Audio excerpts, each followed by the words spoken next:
السلام علیکم ورحمۃ اللہ وبرکاتہ۔ آپ کے لیے ایک بہت ہی زبردست اور مختصر پیغام۔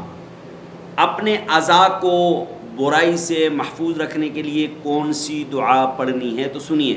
دعا یہ ہے: اللہم انا اعوذ بک من شر سمعی ومن شر بصری ومن شر لسانی ومن شر قلبی ومن شر منی۔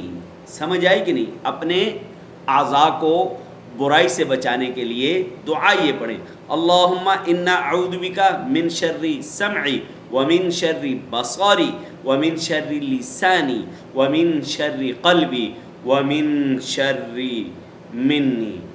یہ دعا پڑھا کریں، اللہ آپ کے اعضاء کو برائیوں سے بچائیں گے، محفوظ رکھیں گے، ہر نماز کے بعد صرف ایک مرتبہ۔ امید ہے کہ